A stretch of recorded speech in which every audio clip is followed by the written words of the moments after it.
survey also shows that a significant 7.5% of voters indicated they would vote for Alan Kyerematen, the leader of the Movement for Change, while over 2% said they would vote for the leader of the New Force, Nana Kwame Bediako, aka Cheddar. A national opinion poll by Global Info Analytics for the 2024 presidential election shows the ruling party's candidate, Dr. Mahmoud Bawumia, trailing the main opposition candidate, John Dramani Mahama, in the race to lead the country in 2025. I'll end the year. But the NPP has come out to say that they do not believe in the survey conducted by Global Info Analytics, and they are cocksure of winning the 2024 general elections. I'll start with you, Honorable, on this particular topic. Well, what do you expect the NPP to say? That they believe in that? So it should not be surprising to anybody if NPP comes out to say that they don't believe in that. For the NDC, we are encouraged by the research produced by, or survey produced by Musa Dankwa. We followed that keenly. We are not relenting on our effort to bring our campaign and our message to the generality of the Ghanaian people. We are confident that Musa Dankwa's survey goes to confirm what many other people are thinking. That the NPP, having assumed the reins of power of this country in 2017, up to this time, have grossly mismanaged this economy. I mean, the country's economy has spiraled from the high-performing economy to the doldrums. We are now virtually a bankrupt country, and who have defaulted on the payment of our loans and our obligations to our domestic and international partners.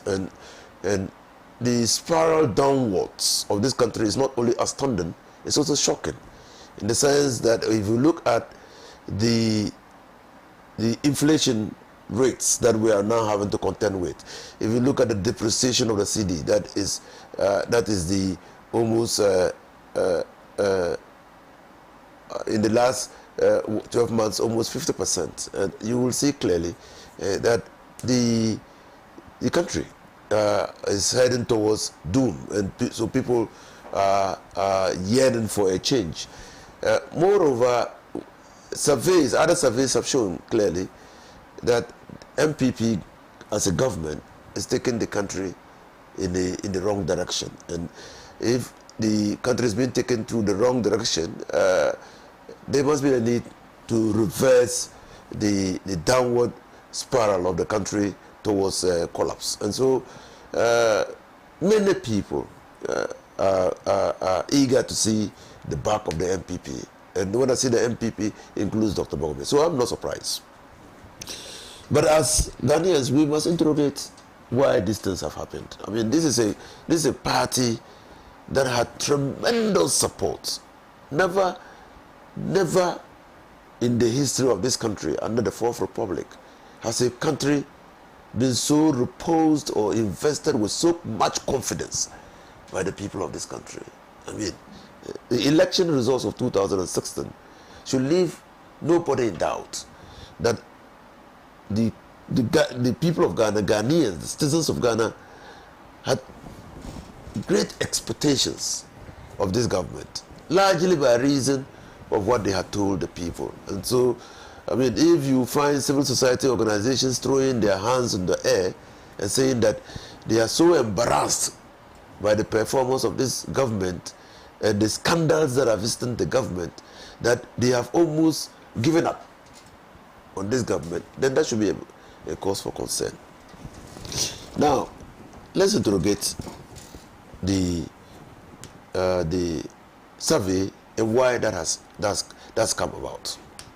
MPP is presenting a candidate in the person of Dr. Mahmoud Bawumia. Dr. Mahmoud Bawumia had been the key figure in the election campaign of the MPP leading to the 2016 elections. In fact, he had somehow projected himself that if the MPP won the elections, in election 2016 that he will be running a co-presidency with Nana Akufo-Addo. He was making promises which seems to suggest to Ghanaians that he will have executive authority. And even if he didn't have executive authority, that Nana Akufo-Addo and the MPP government will suffer if they don't listen to him. So Ghanaians bought into that. I mean, Ghanaians bought the idea that we are going to have somebody who had worked with the International Monetary Fund or the World Bank, who had tremendous experience in economics, to be the second most important person in this country, and also a vice president of the country. Now, what have you said? His efforts have come to nothing. Whether he's given efforts or not, whether he's even made significant contributions to this country is up for question.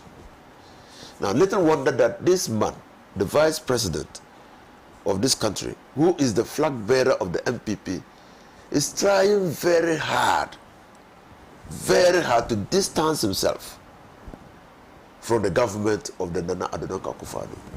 Very hard. Said that he can say on the platform that when he comes into office, many of the policies of this government, of his government, the MPP, will not feature in the government that he will lead. Now, if this is not a vote of no confidence in the abilities of the MPP and the Nana Akufo-Addo, and he himself, Bawumia, to turn the fortunes of this country to a better, for the better, then I fail to see what that is. Because there's collective responsibility for the policies of this government. And if the government has recorded abysmal failure, then it should be the failure of Nana Akufo-Addo, his vice president, his ministers, and all those who have helped in shaping the policies that have brought us to where we are. So Ghanaians will find it difficult, and they are finding it difficult, to extricate Dr. Mahmoud Bawumia from the mess that we are in. And that is reflected in the surveys that are being carried out. It reminds one of what the poignant statement that J.H. Mensah made of John Agyekum Kufuor when the MPP was going for primaries in 2000 and I think 2003 or 4 thereabouts. That you don't send rotten cassava to the market, because rotten cassava has diminished value. And if you want the people of this country to have confidence in you, you must send somebody who is not tainted. And this statement of J.H. Mensah has reflected or has been made by many other leading MPP sympathizers and supporters, key members of the party. They feel that the vice president is so tainted that it will be difficult to lead any campaign of which the vice president will be the flag bearer. And many spoke about that during the flag bearer contest. And so Bawumia himself, and on this your platform, I had said it, that if Bawumia was the only person who was available for selection to be a running mate to the NDC, or if anybody was of the nature of Bawumia, who was the only person available to be the running mate of the NDC will sponsor an amendment in Parliament to let the president run without a running mate, because he has no credibility. And credibility is so important in politics. Integrity, reputation. What does Bawumia stand for now? What does it stand for? This is a person who said things in the past, who is trying to run away from those things because of his own personal interest of becoming the president of the country. Can we trust that person? And so he has got a trust deficit, credibility issues, integrity issues, reputational. There's a reputational damage attached to Bawumia that anybody who is looking for leadership of this country will not consider such a person. And so that's what is reflected.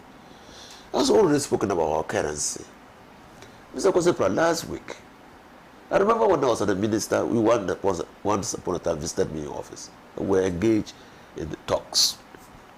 That time, if you had 101.6 million Ghana cedis, that was $400. Now $400,000 in 2016. Today, Mr. Kosepra, if you have 1.6 million Ghana cedis, that is a little above $100,000. That's a little above $100,000. Assuming but not admitting that you have put this money in savings, you have bought treasury bills. Whatever earnings you are going to get from the treasury bills will not compensate for the loss of value of the currency. Who will, in his right senses, bring these people back who have not helped to stabilize the city, when in fact the events leading to the 2016 elections centered mostly on the economy and the stabilization of the city? We were told that the city will be arrested. And when the MPP came into power, the vice president said he had actually arrested the city and given the key to the IGP. And so, little wonder that businesses are collapsing. They're collapsing. This is a vice president who had stood on the podium and said, look, taxes are not business friendly. And so as a country, if you give us the mandate as MPP, we will move the country from taxation to production. Very high sounding promise. And so God has given him the mandate. Today, what do we see? We have been slapped with over 40 taxes. Now, importers are moving their businesses from the Tema port to Togo. Go to the market and see. Today, we are importing rice from Togo. We are importing oil from Togo. And if you dispute it, go to the market. You know how to find out. Look at the labels of the oils and the rice that you find on the market. Some of them are in French.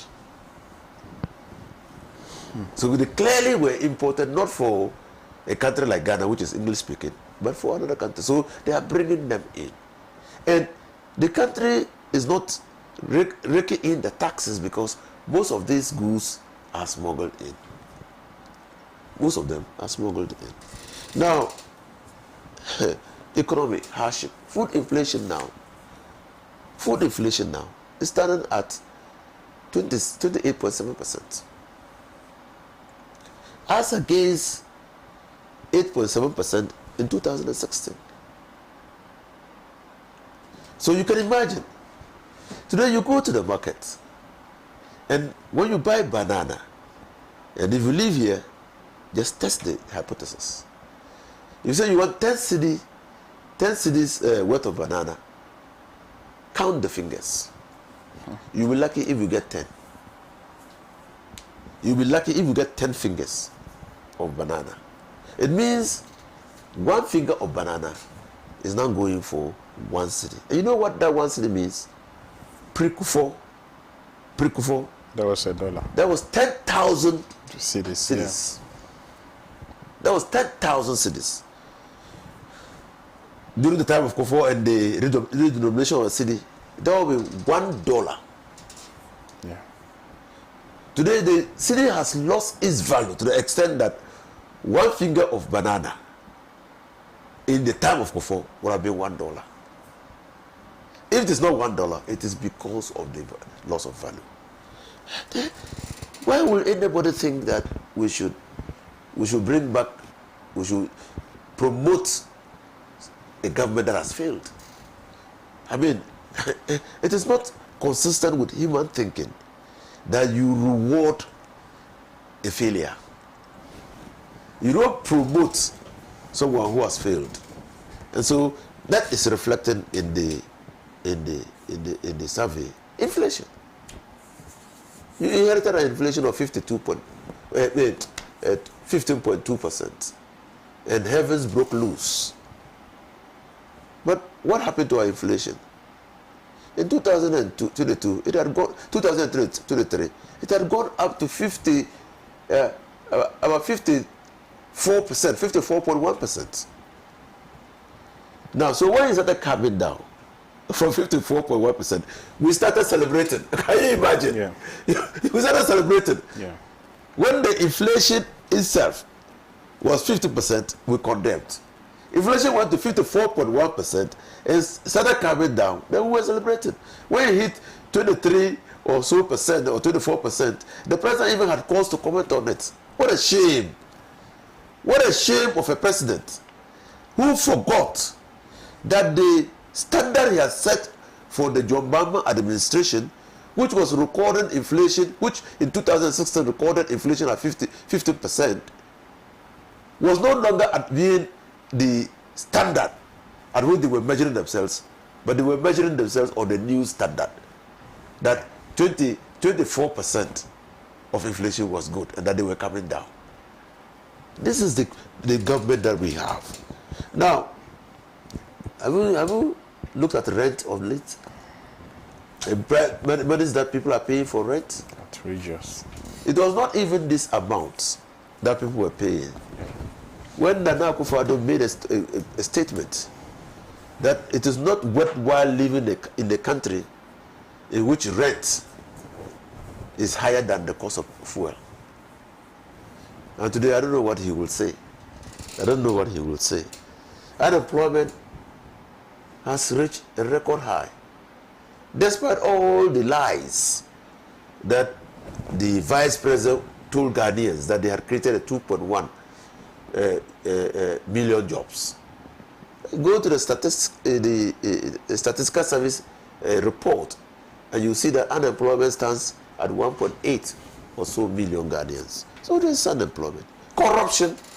Never before in our history have we recorded this level of corruption. Theft. Graft. Never before. That theft and graft is so pervasive that a minister of state can keep monies, huge quantities of monies, under his bed, and that those monies can be stolen by house helps without the minister's knowledge. Never before have we heard that a secretary to the secretary of cabinet or the secretary of the president has lost money in her home when she is just a worker who is earning, has lost money running into millions when she's just a worker. Never before. Never before. Have you been told how much money was paid to the contractors for the construction of the Kpalogu Dam? 11.2 million or $11.4 million. Go to Kpalogu today. What is there to show for that huge or humongous amount of money? What is there to show? Absolutely nothing. Why? And then we are now having to live on the benevolence and charity of the IMF when we ourselves are throwing monies to waste. That is why the survey is reflecting what is reflected. I mean, the Minister of Roads, Amako Atta, who succeeded me, had awarded the contract for the construction of the motorway without recourse to Parliament. And then, now we are being told by the Public Accounts Committee that more than $2 million was paid to the contractor for no work done. Was it for mobilization? Was it advance payments? For what? We don't know. And 2 years after the signing of the contract, no work is being done on the motorway. Why wouldn't such a report show in Dankwa? Power, energy. Who will come to that? Who will come to that? Now, when we were experiencing power outages in 2016, the president committed himself to ensuring that we have stability of power and invested heavily in the energy sector. Today, they are so ashamed of what is happening to the power sector that they cannot admit that we are in a load management situation. They're so ashamed. And that is why you see the managing director of the Electricity Company of Ghana come out to say that, oh, it's an issue of transformers.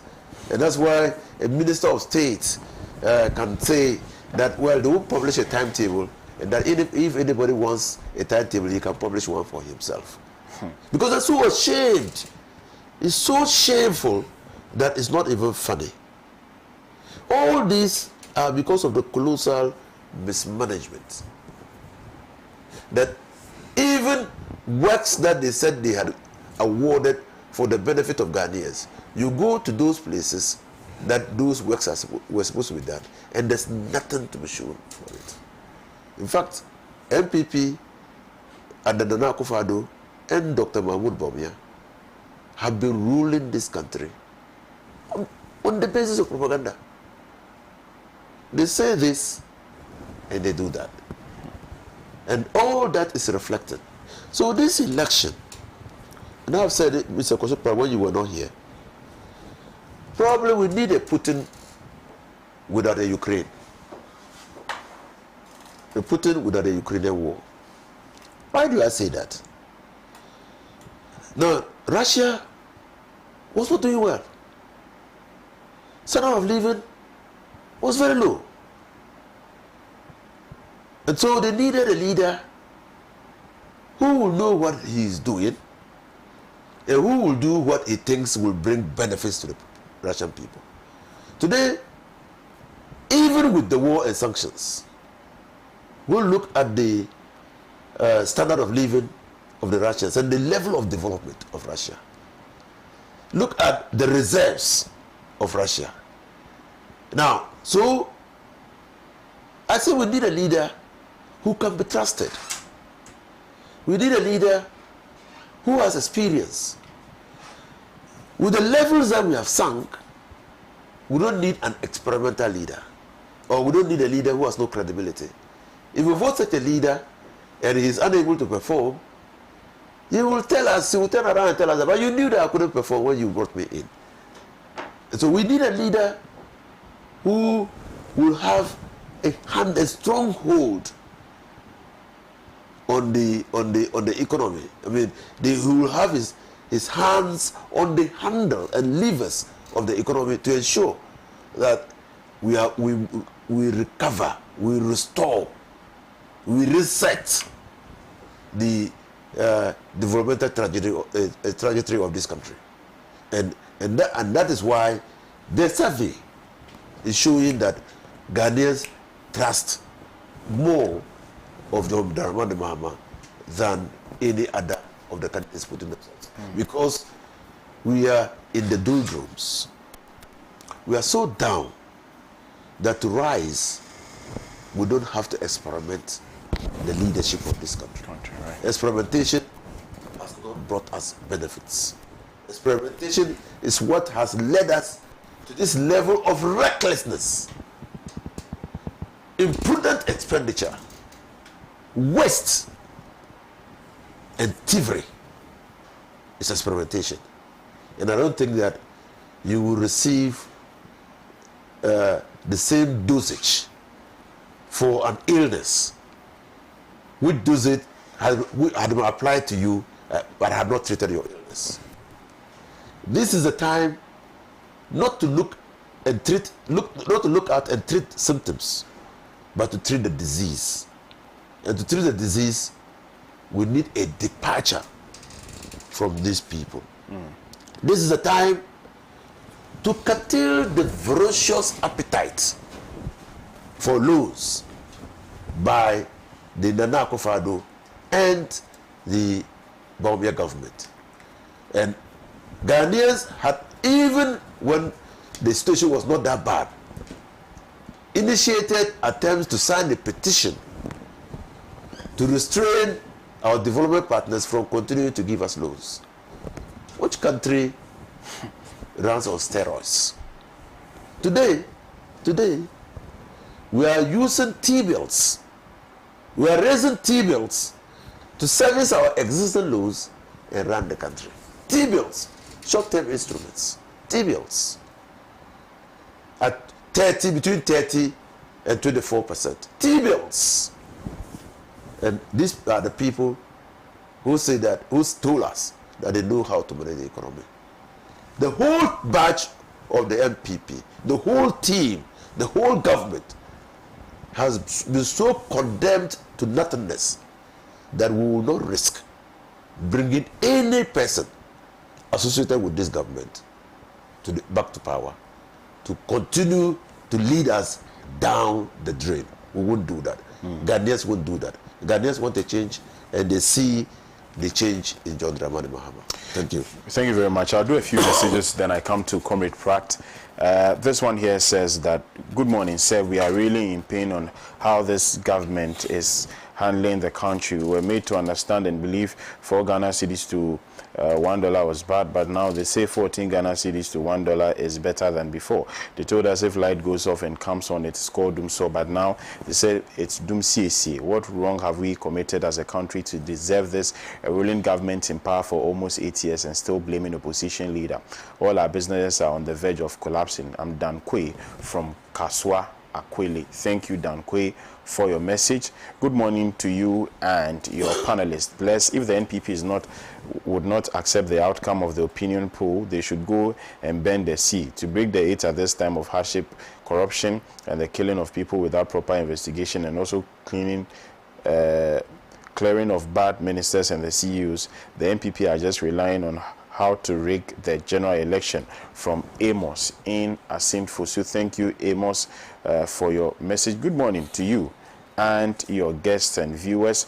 I want all Ghanaians to know that both the NPP party and the activists are all out to rig the December 7 general elections in favor of their party and the parliamentary candidates. Ghanaians should educate each other on this NPP and government's intention to rig the election in favor of the party and its danger to Ghana's democracy in the years ahead. Mohammed Abubakar Sadiq from Tamale. Thank you, Mohammed, for your message.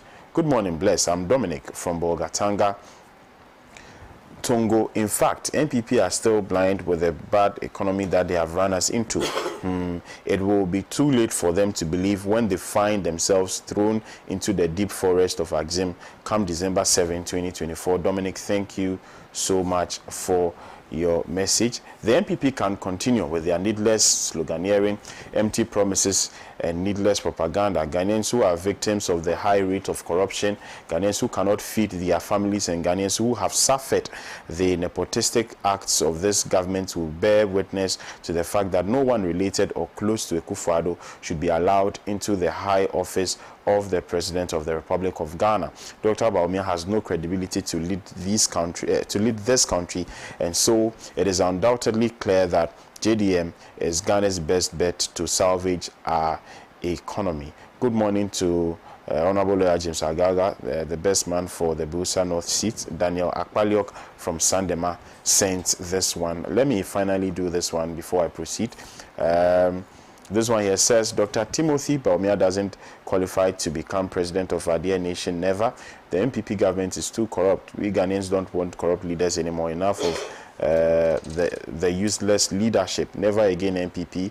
Experienced man will come very soon. That's John Mahama, JDM all the way. Greetings to my in-laws in Kufuridia, Okrase, my mother inside Suhum, and your listeners, Agbe Mafle, Emmanuel from Avetime Vane in the Volta region. Thank you so much for your message. Now let me proceed to Mr. Pratt. Well, for me, I mean, the most surprising thing about the polls done by Global Info Analytics is the fact that it is projected that 2% of the Ghanaian electorate will vote for somebody whose most publicized vision and promise is to extend the sea to Kumasi. That's the biggest surprise. 2% of the voting population of Ghana. Now, this must explain why we are in trouble. They will vote for extending the sea to Kumasi.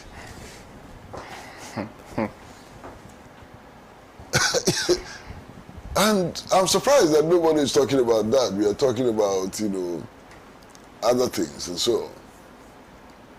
Look, if you watch Ghanaian politics from 2016 to today, one pattern is clear. The New Patriotic Party is on the decline. The last election results showed it clearly. In 2016, the difference between the votes that John Mahama got and Nana Akufo-Addo got was 1 million votes, 1 million. In 2020, that difference shrunk to 500,000. Not just that, you now have a hung parliament. You understand? So clearly, you can see the decline. Now, there are other things that we can use in order to test these polls. Now, Global Info Analytics has done a number of polls. First of all, they did a poll on the MPP presidential elections. Yeah. They went there. Yeah. Just there. Yeah. Close. Very, very close. Yeah. Almost. Exact. You know, yeah. They did a poll on the Asin North elections. Perfect. It was there. They did a poll on the 2016 elections. It was there, and so on. So if you look at all the polls that they have done, they have established a certain credibility. Now, those who are fighting Global Info Analytics and challenging its results and so on, what is their track record? One, they told us that Dr. Mahmoud Bawumia was going to get 70% in the MPP primaries. Look at the margin of error. He ended up with only something around 54%, I suppose. From 70 to 54. What is their credibility?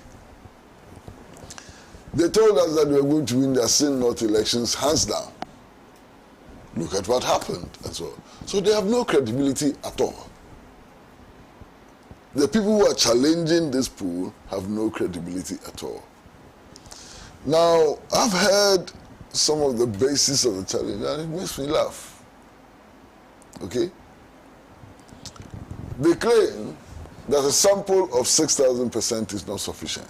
6,000, you know, a sample of 6,000 is not sufficient.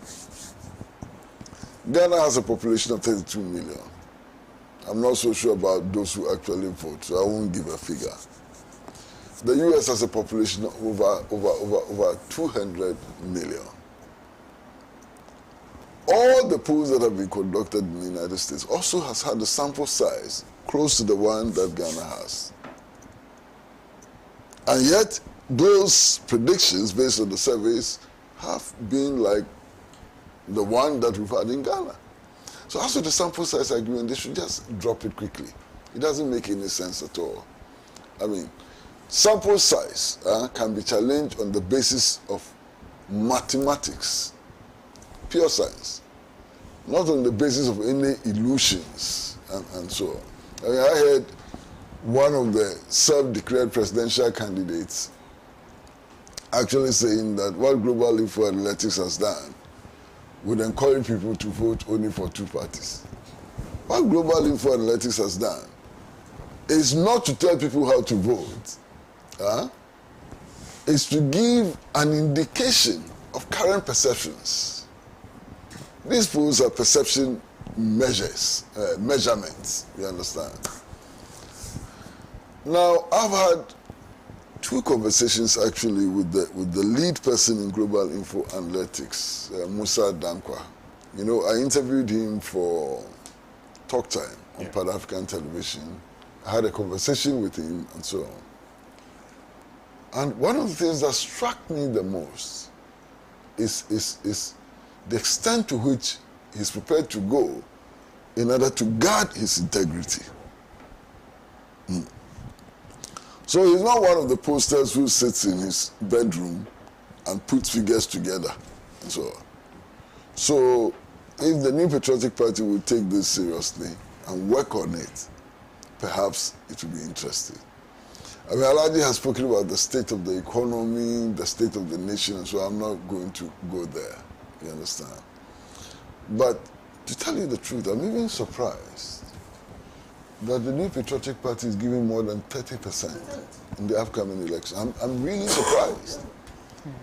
Because given the extent of the collapse, of the national collapse, if they get 30%, then they've done very, very well. Over 30%, then they've done exceedingly well. You understand? Whatever it is, what is our hope? What is our wish? Every Ghanaian, our hope and wish is that the will of the people of Ghana must count, must matter. That's all. Right. Thank you very much, Comrade Pratt. Continue to send in your messages. I'll be reading them. Let me see if I can do a few more before we proceed to our next topic for conversation. Joshua Nelly Kofi Agbeyeye says, good morning, host and your panelists, for the good works you are doing for Ghanaians. I'm in full support of the survey because we are in severe economic hardship. Thank you so much for your message. Good morning, Bless. It is the too known of this group of clueless group of people with a driver and their planquet without license that has led us into this ditch. Bibi from Accra sent in this one. Greetings from...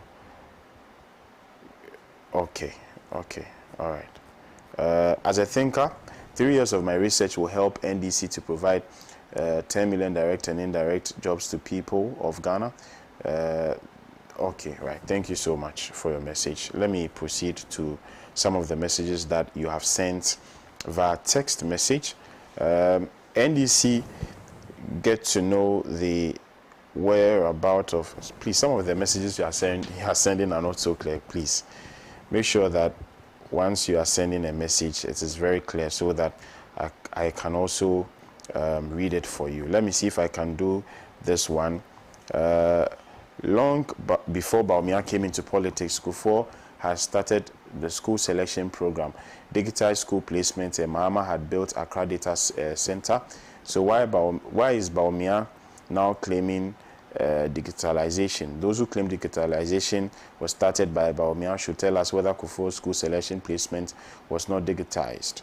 So hyping Bawumia now on digitization, hypocrites. Good morning. You didn't tell me your name and where you sent this message from. But let's move on to our next topic for conversation. It has got to do with the energy crisis, and I'm sure that scores of us are still experiencing the intermittent power outages, Dumsor for that matter.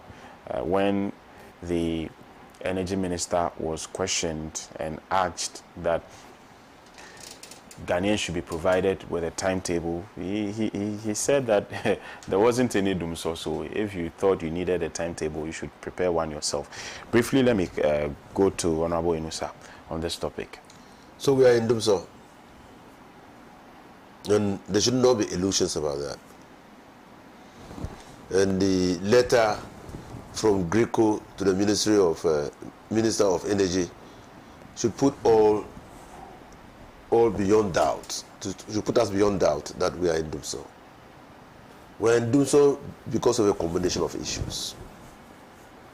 Some of the machines, thermal plants that we have are out of service for maintenance reasons. So, I mean, just like you have in your car, if you, at the end of every month, you must go for what we call servicing.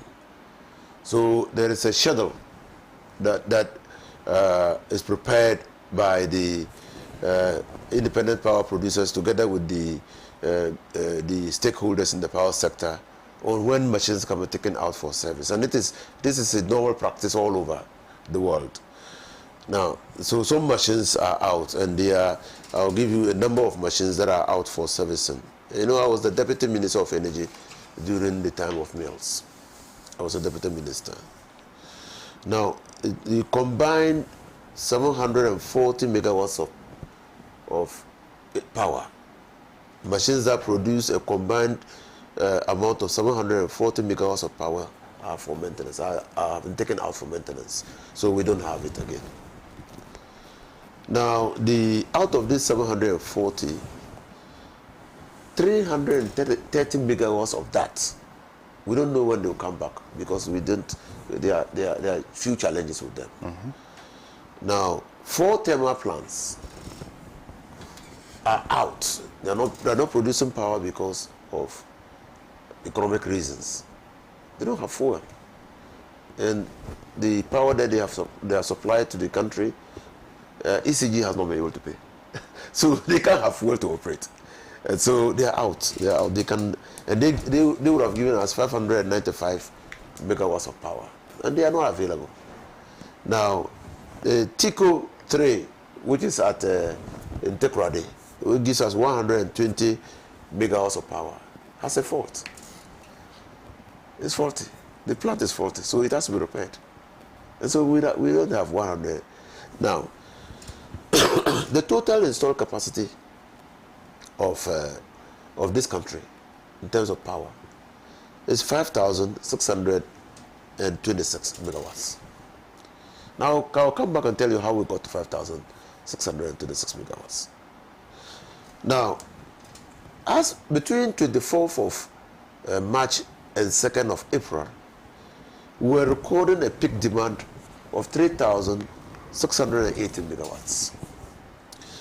But available capacity, that is the power that was available to the country, because of the reasons I've given, some plants being under maintenance, some plants not operating because of fuel reasons, money matters, and one plant being faulty.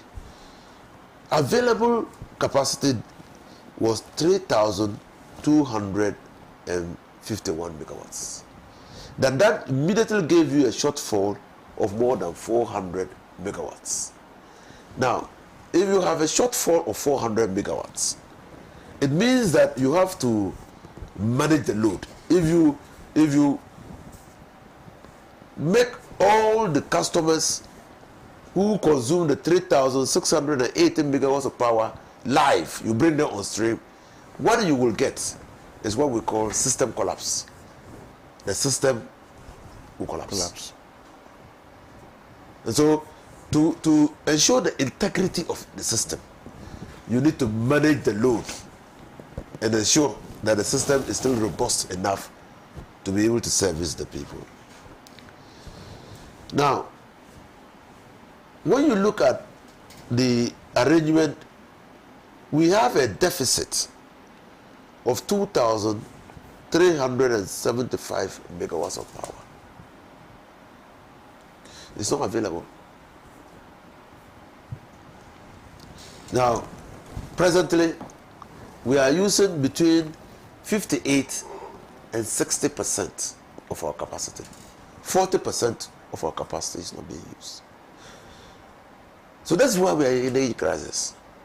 And let's just hasten to say that whether it is by reason of faulty transformers that are being replaced by the ECG, or by reason of non-availability of power, it's incumbent on service providers to tell their customers why we are in this situation. I mean, I remember when I was at the Ministry of Energy, we used to publish periodic reports. And that was what and they were published in the Daily Graphic and the Times, of load shedding areas of this country that will experience power outages because we had to manage the load. Yeah. Now, the company have a responsibility towards clients. But I understand the thinking of public corporations. They think that we are not deserving of power, and that when they supply power to us, it's a privilege. We are enjoying the power by reason of privilege. They do not know that the only reason why they continue to produce power is because we are consuming the power.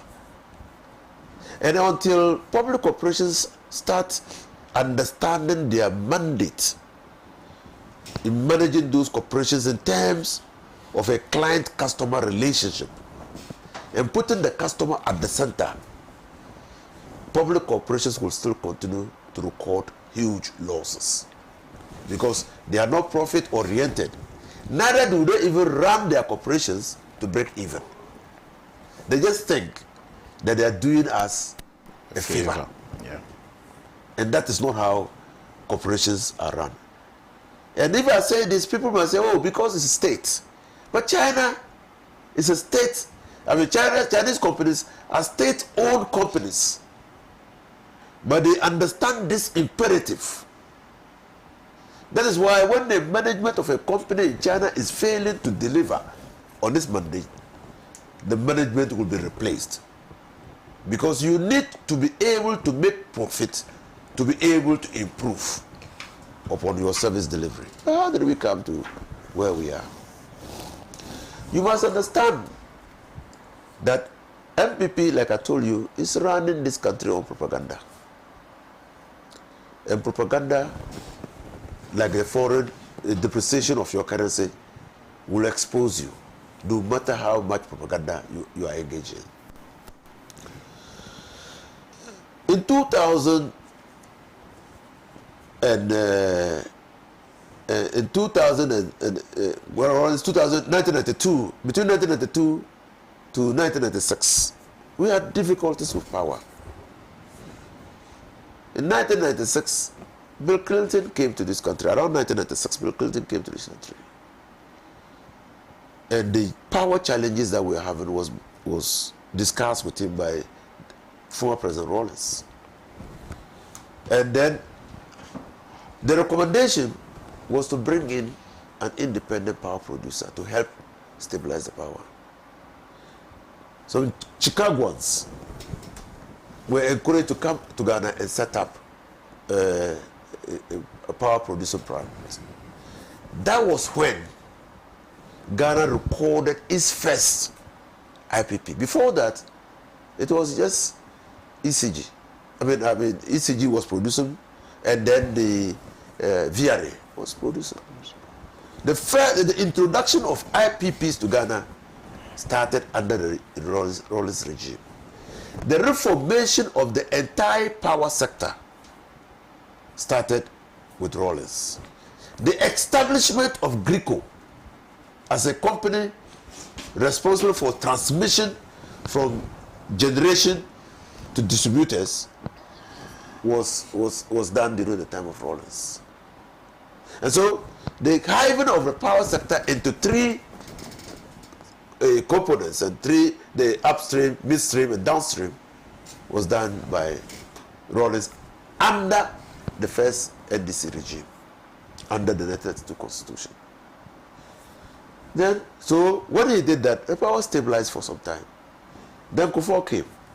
President Kufuor came. And during President Kufuor's time, he experienced power outages. But what did he do? Did he invest in upping the installed capacity of this country? No. Kufuor did not do any such things. What Kufuor did was, the first intervention of Kufuor was to send pastors to Akosombo to pray for rain. That was the first intervention. His second intervention was to import into this country 1 megawatt thermal plants. You remember? Or you can't remember, you were young then. Yes, very young man. 1 megawatt generator plants. And these were the generator plants that Roku Grobe described as toy generators.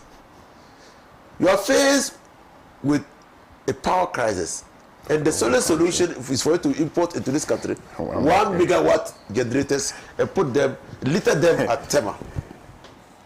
The third intervention of Kufuor was that he decided, today we are all using energy saving lamps. Before the introduction of that policy by President Kufuor, most homes were using incandescent lamps, which we call onion bulbs. They were found to be energy consuming. So it was Kufuor's policy to change all incandescent lamps into energy-saving lamps. He said 3.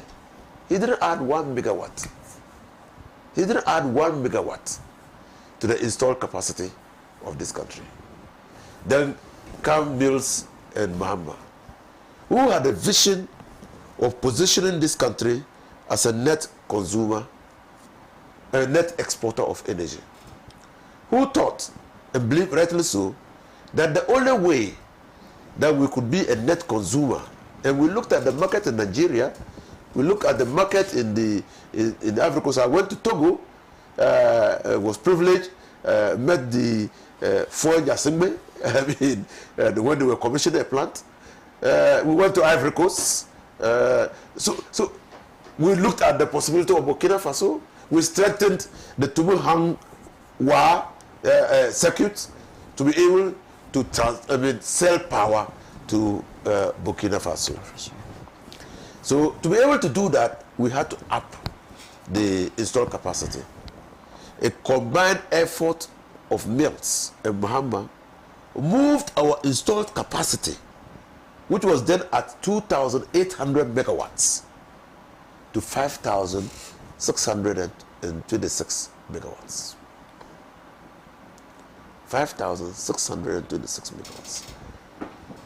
Now tell me, I mean, when this even party, Nana Addo Akufo-Addo and Dr. Mahmoud Bawumia's government came to be, their propaganda was that we had even signed a lot of power plants that were not needed in Ghana. And so they cancelled some of the power plants, for which we even paid judgment debts, or we had to pay judgment debts. They also said that, our power plants were expensive because they were capacity charges. Don't forget in Ameri that we assigned Ameri for a little over $500 million for a 5-year term, and that after the 5 years, the plant was going to be the property of Ghana, so we're not going to pay capacity charges. They forget that there were inbuilt mechanisms to ensure that the capacity charges will reduce as the plants continue to produce. Now, the long and short is that today, Nana Akufo-Addo says that, and his government, they say that they stabilized power. They ended Dumsor. And I asked them, please, since Nana Akufo-Addo and his government came into power, they should be honest with Ghanaians and tell us what amount of power they've added to the national grid to be able to stabilize power. What megawatts have they added? Zilch, nothing. It's just propaganda. It's propaganda. They not only crippled the power sector, we realized that the power sector, the biggest challenge was how to deal with the legacy debts. We convinced Ghanaians that to be able to deal with the legacy debts, we had to establish ESLA, Energy Sector Levies Act. Yeah. So that we'll all be paying some monies into a fund to deal with the energy sector legacy debts. When they came, what did they do? They took the whole act plus the fund and went and securitized for loan. So monies that were collected into the fund are no longer available to the country. So they can't pay. So four generating plants cannot get fuel because there's no money to pay them. Senator Asoghle had to threaten to shut down until they were paid some monies 2 months ago with a promise to retire the whole debt within the time.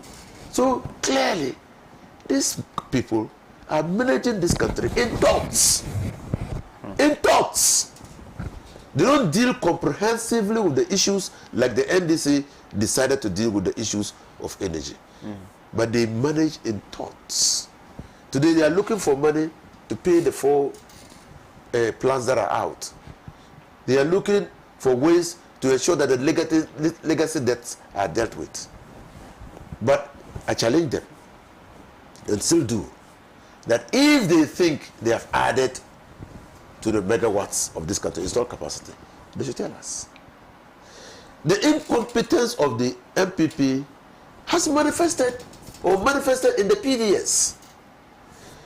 We under Niels Mahama, experienced challenges in the energy sector, contacted our development partners through the Millennium Development Account or challenge, and they said, well, to be able to do that, you needed a company to come into this country, bring expertise and resources to be able to ensure that the ECG collected the money for power supplied, and also their management was prudent enough to ensure that they cut down the overhead costs and the transmission losses, because we are recording more than industry level transmission losses.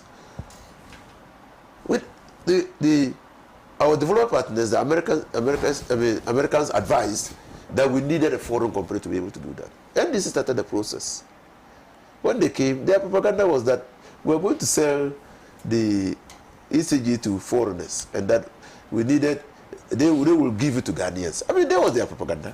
I laughed when I listened to them. And they formed the PDS. Up to now, up to date that we are speaking today, if Nana Akufo-Addo knows shame, he should order the PDS to recover to this country, or repay to this country all the monies that they collected during the time that they were in charge of ECG. They are not paid. And even barber shops became the avenue for the registration onto the PDS. And so this is our problem. Our problem is that we are in challenges. We are in challenges by a combination of issues. Some of the plans are out. And to talk about some of the plans being out, and I know that there are engineers. I love engineers. When I was at the Ministry of Energy, I told them that. When I was at the Ministry of Roads and Highways, I also told them that. I love engineers because they devise solutions. The engineers made us understand that stability depends on redundancies. The stability of the power sector depends on redundancies. And that if you have your peak demand requirement, you need more than 10% of that to ensure that there is stability in the power supply system. They also told us that wherever you go, whether a person is using nuclear plants or is using thermal plants or hydro, you need plants that are readily available. That when you take out, like the turbines we were servicing at Okosombo, when you take out the plant for servicing, you can immediately bring on board a new plant that has been lying redundant, so that you don't experience interruptions. These people did not understand the concept. And they said we had signed on power plants which we did not need. Lastly, before I end, because we were thinking of prepositioning Ghana as a net exporter of energy, there was the discussion, and I attended one such discussion at the Holiday Inn Hotel, of establishing an African energy market where our dealings with Ivory Coast, our dealings with Togo, our dealings with Burkina Faso, and any other new markets that we're going to establish will be regulated by the African energy market.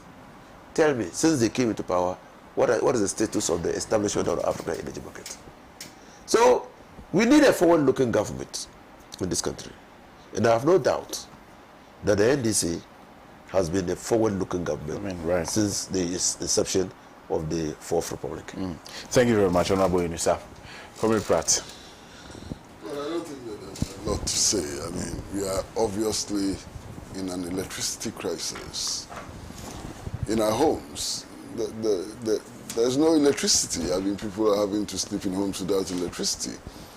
I saw a shocking video in one of the hospitals in which power outages was causing the death of babies and children. And what was more shocking was that the nurses were saying that in the wards where the incubators are, where the children are dying, light is put off. In the mortuary where they are preserving dead bodies, the lights are kept on. I said to myself, what is this? We are more interested in keeping mortuaries lighted and putting off lights in the wards where there are incubators for children. Unbelievable. Okay. Right, thank you very much. Now, pardon? No, he's not done. Oh, I thought you were done. No. Everybody is suffering. It is not just that when there is no light, we cannot engage in productive activity. Vital equipment, expensive equipment is being destroyed. Yeah. You know, and that for me is my worry, especially for those of us at Pan-African Television. We are being pushed out of business because our vital equipment is getting destroyed all the time and so on. At least give us a timetable, give us a schedule so we can plan. Yeah. There's no schedule.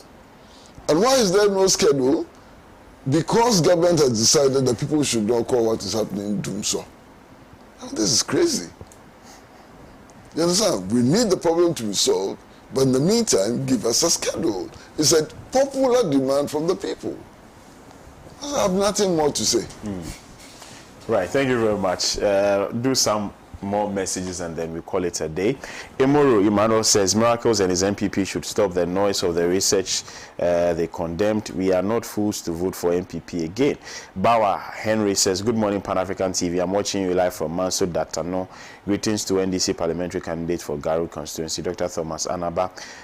Ken Williams says, we cannot be fooled by the artificial trackers because tracker or no tracker, teachers are suffering, cocoa farmers are suffering, graduate nurses are suffering, drivers are suffering, traders are suffering, pensioners are suffering, and Ghanaians are suffering from hyperinflation, reckless expenditure, high exchange rates, military brutalities, lawlessness, abuse of power, mismanagement, scholarship scandals, unemployment, doomsaw economy, nepotism, cronyism, tribalism, killer taxes, untold hardship, collapsed banks, and massive corruption of the Aceh Mafia. After looting and destroying the country and our economy, MPP can no more scam us with their fake performance trackers. MPP never again, a citizen, not a spectator. Ken Williams sent this one. Good morning to Abdul Razak Mahama, who as usual has been doing the watching. Komeja Kofi says, can somebody ask him? Okay. Komensa says, happy Eid Mubarak to Honorable Yaya Kasim Mata, aka Cass, and lawyer Michael Kwe Jr., aka Gabo. Thank you very much for your message. Eugene Mate Mana says, watching you live from Amsterdam. Thank you so much for doing the watching all the way from Amsterdam. James Mano says, good morning, bless. Please tell Honorable Inusa and the NDC to force the AC to give them all the serial numbers of the missing BVDs and the missing computers. Who knows? Because Brian Echampong said they are not going to hand over power to the NDC. Maybe the MPP knows the whereabouts of the machines. Recently, and the first in Ghana, the unanimous FC held a meeting to okay, all right. The rest of the message isn't so clear, so I can't continue with it, unfortunately. Sabat James says, actually, I never knew my former MP. He said, okay, actually, my former MP is so clever and brilliant. I mean, Honorable Inusa Fuseni from James K. Saba. Okay, thank you, James, for your message. I'm sure Honorable Inusa Fuseni appreciates the compliments. Good morning, Bless, and your panelists. The failure of the NDC is as a result of its MPs because most of them have friends in the MPP who help them. So when there's a corruption, they are unable to talk. Umar sent this one. Thank you, Umar, for your message. One thing I have noticed about the MPP is to be blaming everybody by themselves. After they blamed President Mahama for the power outages, what have they done specifically to improve the power crisis in Ghana currently? Rather, they have cheated Ghanaians through the PDS scandal and have collateralized ESLA, which they promised to scrap. MPP never again. From Amanwura, Peter Sunyani, New Doma. Thank you, Peter, for your message. This one here also says, bless, the wisest thing the arrogant minister could tell us is to go and print our own timetable. We will surely print the timetable on December 7, which will make him jobless. Even he has some little corrupt monies to live on for a while. BB from Accra sent this one. This one here also says, good morning, sir, and kudos to your panelists for the wonderful submission. Thank you so much, and they very much appreciate your compliments. Good morning, Pan Africa TV. Ghana, when are we going to start paying our external debt? As we are not going to pay it, they must pay it even if they are in opposition. Joe from Yeji sent this one. This one here says, okay, all right. Thank you so much. Finally, I'll do this one. We are pleading with Parliament to bring all those ministers and government spokesperson who said Ghana produces apologies, who said Ghana produces excess power due to NDC's outrageous power production. I think I need some water. During ex-President Mohammed's era, Ghanaians need explanation from these ministers and MPP communications. Suffering. Yeah. From MPP communications officers where the excess power is and why they're doing so. Abronya should go to Parliament to explain to Ghanaians where the excess energy is. Uncle Joe from New Nzulezo in Jomoro. Thank you so much. Our time is up. I want to thank you for tuning in on this holiday, and especially I'd want to extend our felicitations to everybody celebrating Eid. Eid Mubarak to all of you, and thank you so much for your time. Thank you, Comrade Kwesi Pratt Jr., and to you, Honorable Inusa Fuseni. Like earlier stated, today is a holiday. You could have chosen to be home with your family, but you decided to spend it here with us. We are extremely grateful. And to our cherished viewers, we thank you so much for tuning in. I'll catch you same time tomorrow. Bye-bye.